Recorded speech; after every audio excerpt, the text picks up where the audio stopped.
आज जिस देश की यात्रा पर हम आपको लेकर जाने वाले हैं उसे उन कुछ ही देशों की लिस्ट में रखा जाता है जिसे आजाद हुए अभी ज्यादा समय नहीं हुआ। ये देश दुनिया के सबसे हरे भरे देशों में से एक है जिसका करीब 40% हिस्सा पेड़ पौधों से घिरा हुआ है। यहाँ के लोगों को दुनिया के सबसे आलसी लोगों में गिना जाता है। साथ ही इस देश में हर साल सबसे ज्यादा देर तक सोने का कंपटीशन भी आयोजित किया जाता है। यहाँ एक ऐसा पेड़ है जिसे एक चमत्कारी पेड़ माना जाता है क्योंकि इस पेड़ के अंदर से बहता है झरना और यहाँ आपको मिलेगी दुनिया की सबसे साफ और सुंदर नदी से लेकर दुनिया की सबसे टेस्टी वाइन। अगर आप अपनी वैकेशंस के लिए कोई देश ढूंढ रहे हैं तो इस देश को एक्सप्लोर करना आपके लिए हो सकता है सबसे बेस्ट ऑप्शन। चलिए आपकी एक्साइटमेंट को खत्म करते हुए बता देते हैं आखिर कौन सा है ये देश। ये है यूरोपियन कंट्री मोंटेनेग्रो। तो अपना सीट बेल्ट बांध लीजिए अच्छे से और चलते हैं मोंटेनेग्रो के शानदार सफर पर। मोंटेनेग्रो दक्षिण पूर्व यूरोप में स्थित एक देश है जिसकी सीमाएं पश्चिम में क्रोएशिया से, उत्तर पश्चिम में बोस्निया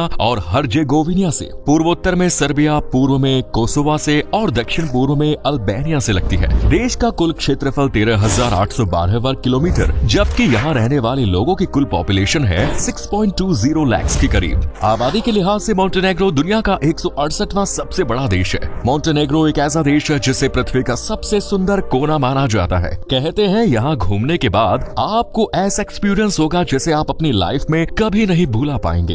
भले ही ये देश थोड़ा छोटा हो लेकिन पिछले कुछ सालों में इस देश को देखने आने वाले लोगों की संख्या में काफी इजाफा हुआ है। यहाँ इतनी ज्यादा हरियाली है कि एक बार तो आपको यही लगेगा कि आप किसी दूसरी दुनिया में आ गए हैं। ये दुनिया के सबसे हरे भरे देशों में से एक है जिसका करीब 40% हिस्सा पेड़ पौधों से घिरा हुआ है। मोंटेनेग्रो में रहने वाले लोगों को मोंटेनेग्रिन कहकर बुलाया जाता है। मोंटेनेग्रो में आधिकारिक भाषा मोंटेनेग्रिन है। यहाँ के लोग आपको इसी भाषा में बात करते हुए दिखाई दे जाएंगे। इसके अलावा सर्बियाई, बोस्नियाई, अल्बानियाई और क्रोएशियाई यहाँ की दूसरी कुछ प्रमुख भाषाओं में से एक है। जब आप यहाँ के लोगों से मिलेंगे तो आपको लोगों के चेहरे पर अलग ही खुशी देखने को मिलेगी। ये खुशी किसी और वजह से नहीं होती बल्कि दूसरे देशों से यहाँ आए लोगों को देखकर होती है। मोंटेनेग्रो के लोग हमेशा से अपने मेहमानों को खुले दिल से स्वागत करना पसंद करते हैं। यहाँ के लोग चाहते हैं कि इस देश का टूरिज्म सेक्टर बढ़े और ये ज्यादा से ज्यादा लोग उनके देश की खूबसूरती और उनके देश से जुड़ी बातों को जानने के लिए यहाँ आए। मोंटेनेग्रो दुनिया के उन 7 देशों की सूची में है जहाँ पर स्क्वायर मीटर सबसे ज्यादा यूनेस्को वर्ल्ड हेरिटेज साइट है। आप इस देश के किसी भी कोने में चले जाइए आपको कुछ न कुछ देखने को मिल ही जाएगा जिसे देखकर आप खुद ही उस जगह के पास रुकने से रोक नहीं पाएंगे। चलिए दोस्तों अब आपको बताते हैं इस देश की राजधानी के बारे में। पोडगोरिका को कहा जाता है मोंटेनेग्रो की राजधानी। राजधानी होने के साथ साथ पोडगोरिका इस देश का सबसे बड़ा शहर भी है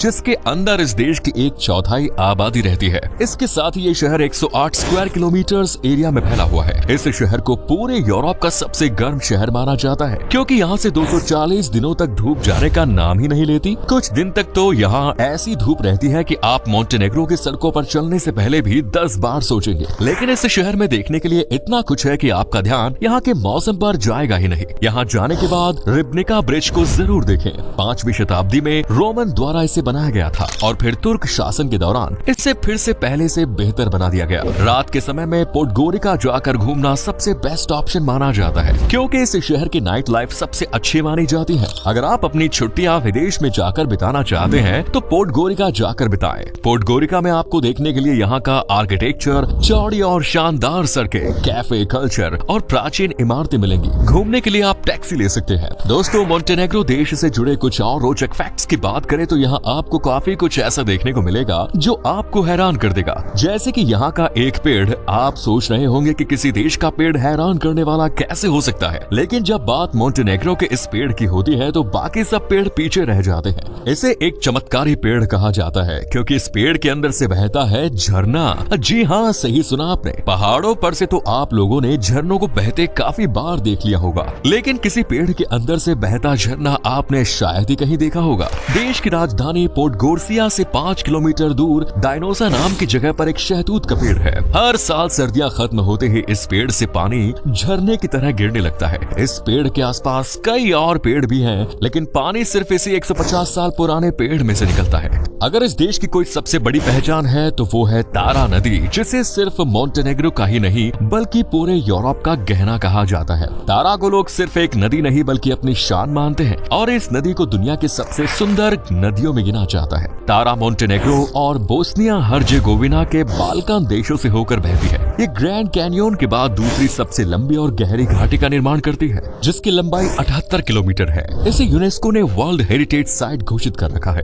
दुनिया की दूसरी सबसे स्वच्छ नदी में तारा नदी का नाम लिया जाता है। इस नदी का पानी इतना साफ है कि आप खुद की शक्ल को भी इस नदी में बड़े आराम से देख सकते हैं। नदी के कुछ हिस्से की आप यात्रा भी कर सकते हैं और आसपास की वाइल्ड लाइफ को एंजॉय भी कर सकते हैं। डर्मिटोर नेशनल पार्क का सिर्फ मोंटेनेग्रो का ही नहीं बल्कि पूरे यूरोप का सबसे खास और अनोखा नेशनल पार्क माना जाता है। ये नेशनल पार्क कोई जंगल जैसा नहीं है, बल्कि आपको ये ट्रैकिंग के साथ साथ एक्सप्लोर करना पड़ेगा। जब आप यहाँ जाएंगे तो आपको चारों तरफ पहाड़ी ही होगी और आपको ऐसा लगेगा जैसे आप किसी पहाड़ की ट्रैकिंग कर रहे हैं। आपके चारों तरफ प्रकृति का एक खूबसूरत नजारा होगा और यहाँ आपको दिखेगी बहती हुई तारा नदी। इस पार्क के पास बहती तारा नदी इस जगह को और सुंदर और खास बना देती है। यही वजह है कि इस पार्क को मोंटेनेग्रो का एक पॉपुलर टूरिस्ट स्पॉट माना जाता है। दोस्तों, क्या आप जानते हैं कि एक समय दुनिया के सबसे ऊंचे रेलवे पुलों में मोंटेनेग्रो के माला रिजेका वायडक्ट का नाम भी लिया जाता था। इस रेलवे पुल के चर्चे यूरोप के साथ पूरी दुनिया में होते थे। हालांकि आज भी माला रिजेका वायडक्ट की चर्चा होती रहती है। जब 70 के दशक में विशाल माला रिजेका वायडक्ट का निर्माण किया गया था तो इसे यूरोप की सबसे ऊंची जगह के तौर पर देखा जाता था। वायडक्ट 498.8 मीटर यानी 1636 फीट लंबा है और नदी के ऊपर इसकी ऊंचाई 200 मीटर है। ये बेलग्रेड बार रेलवे का सबसे लंबा पुल भी है। मोंटेनेग्रो आने वाले ज्यादातर लोग इस देश में ट्रेन का सफर करने खास तौर पर इस पुल की वजह से ही आते थे।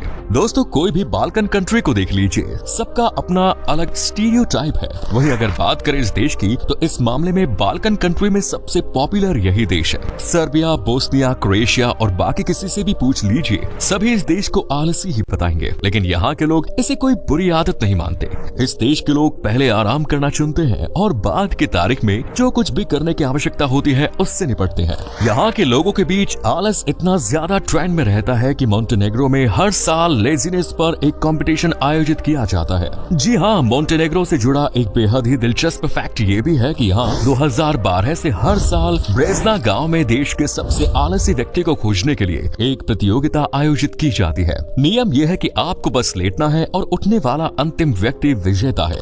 चलिए अब बात करते हैं मोंटेनेग्रो के खाने की। इस देश का खाना बना देगा आपके ट्रिप को और भी ज्यादा यादगार। जी हाँ दोस्तों, मोंटेनेग्रो के खाने को लेकर ऐसा माना जाता है कि साधारण होने के बाद भी इस देश की डिशेज में ऐसा स्वाद होता है जो आपको कहीं और नहीं मिलेगा। वैसे तो यहाँ खाने के लिए आपको ढेर सारे ऑप्शंस मिल जाएंगे, लेकिन कुछ डिशेज ऐसी हैं जो पूरे यूरोप में काफी पसंद की जाती है। अगर आप भी मोंटेनेग्रो के ट्रिप पर जाएं तो इन डिशेज को जरूर ट्राई करें। ब्रेव्यू लीजेकू यहाँ की कुल पॉपुलर डिशेज में से एक है। इसे दूध के साथ बनाया जाता है। इस डिश को लेकर खास बात यह है कि आप इसे चाहे तो ब्रेकफास्ट में ट्राई कर सकते हैं और इसके अलावा लंच और डिनर में भी। इसके साथ ही दोस्तों बुजारा है यहाँ की एक और पॉपुलर डिश जिसे यहाँ के लोग बड़े एक्साइटेड होकर खाते हैं। ये डिश यहाँ के लोगों के बीच इतनी पॉपुलर है कि आपको मोंटेनेग्रो की हर गली के कोने पर बुजारा खाते लोग देखने को मिल जाएंगे। खाने के साथ आपको मोंटेनेग्रो में मिलेगी सबसे टेस्टी वाइन। इस देश की वाइन का कोई मुकाबला नहीं है। मोंटेनेग्रो में कई ऐसी वाइन के ब्रांड्स हैं जो कई बड़े देशों में भी एक्सपोर्ट किए जाते हैं। ऐसा कहा जाता है कि दूसरी शताब्दी से ही यहाँ वाइन बनाने का काम चला आ रहा है।